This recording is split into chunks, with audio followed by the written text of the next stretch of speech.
Slick back. No, slick back. That's what I said. Slick back. No, nigga, I'm a pimp named Slick back. Pimp named Slick back. Pimp named Slick back. Nigga, are you deaf? I'm a pimp named Slick. Assalamualaikum warahmatullahi wabarakatuh. Perkenalkan, saya Imai Sahara. Saya merupakan mahasiswi dari Sekolah Tinggi Agama Islam Hubbul Watan Nuri, program studi pendidikan agama Islam. Di kesempatan video kali ini, saya akan memaparkan video terkait dengan materi dari pelajaran administrasi dan supervisi pendidikan. Yang mana di video ini saya akan memaparkan subtema dengan judul administrasi keuangan. Selamat menyaksikan.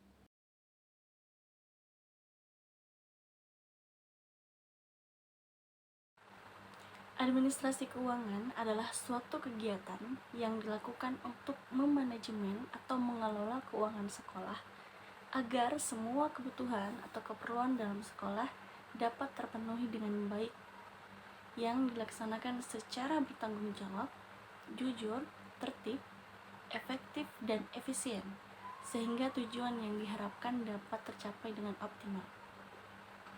Untuk tujuan manajemen keuangan sekolah adalah untuk meningkatkan efektivitas dan efisiensi penggunaan keuangan sekolah, meningkatkan akuntabilitas dan transparansi keuangan sekolah, meminimalkan penyalahgunaan anggaran sekolah.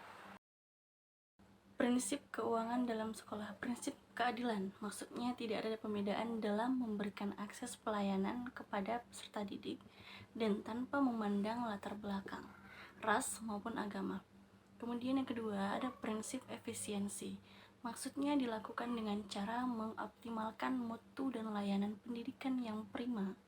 Kemudian yang ketiga, ada prinsip transparansi, maksudnya dapat dipertanggungjawabkan secara transparan kepada stakeholder dan dapat diaudit dengan memenuhi asas kepatutan dan tata kelola yang baik.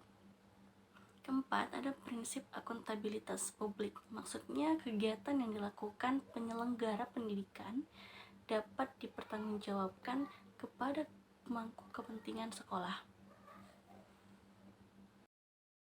Tugas administrasi keuangan yang dikemukakan oleh Mulyono dapat dibagi menjadi 3 fase, yaitu 1. Perencanaan finansial atau budgeting, di mana sumber daya yang akan melakukan kegiatan dikoordinasikan untuk mencapai sasaran yang sudah ditentukan secara sistematis. Kemudian yang kedua, pelaksanaan anggaran, yaitu mengimplementasikan kegiatan yang telah direncanakan dan bila perlukan bisa dilakukan penyesuaian. 3. Evaluasi, yaitu kegiatan melakukan evaluasi untuk menjamin agar apa yang sudah direncanakan sesuai dengan sasaran yang ingin dicapai. Sumber keuangan sekolah. Sumber dana pendidikan yang dikelola sekolah dapat berasal dari pemerintah,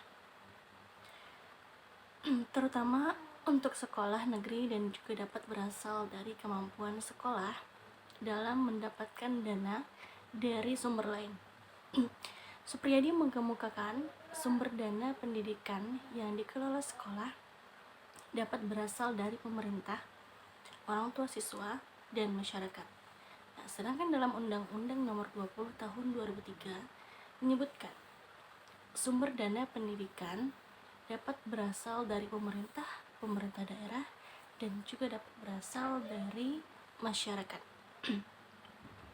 Yang mana ini disesuaikan dengan undang-undang yang berlaku.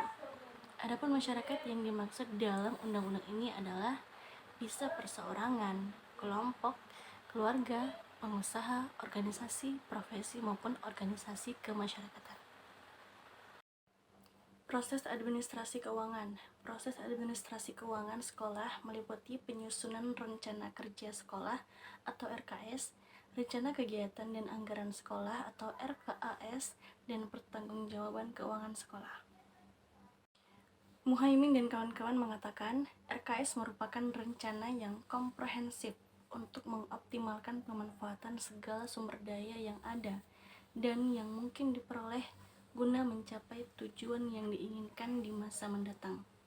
Rencana kerja sekolah harus berorientasi ke depan dan secara jelas bagaimana menjembatani antara kondisi saat ini dan harapan yang ingin di masa depan. Rencana kerja sekolah juga harus memperhatikan peluang dan ancaman dari lingkungan eksternal. Nah, kemudian memperhatikan kekuatan dan kelemahan internal. Nah, dan kemudian mencari dan menemukan strategi program-program untuk memanfaatkan peluang dan kekuatan yang dimiliki. Nah, untuk mengatasi tantangan dan kelemahan yang ada. Kemudian untuk mencapai visi yang diinginkan. Rencana kegiatan dan anggaran sekolah atau RKAS. Anggraining mengartikan RKAS adalah suatu perencanaan tentang perolehan pembiayaan pendidikan yang berasal dari sumber-sumber pendapatan sekolah dan rancangan program kerja yang bersifat tahunan yang meliputi kegiatan rutin dan kegiatan lainnya beserta rincian pembiayaannya untuk 1 tahun anggaran. Nah, RKAS ini berisi rencana program atau rencana kegiatan dan anggaran sekolah yang mencakup 8 standar nasional pendidikan yang meliputi standar isi, standar proses, standar kompetensi, standar pendidik dan kependidikan, standar sarana dan prasarana, standar pengelolaan, standar pembiayaan, dan standar penilaian. Kemudian yang ketiga ada pertanggungjawaban keuangan sekolah. Pentingnya laporan pertanggungjawaban ini diperlukan agar pemerintah, masyarakat, dan pemberi dana mengetahui untuk apa saja dana yang diberikan sekolah digunakan, apakah kegiatan terlaksana seperti yang direncanakan, dan bagaimana hasil dari kegiatan yang ditunjang dari dana tersebut, serta apa dampaknya terhadap pembelajaran siswa di sekolah. Nah, pertanggungjawaban laporan keuangan yang tidak jelas bisa diasumsikan negatif terhadap sekolah dalam penyelenggaraan keuangan sekolah.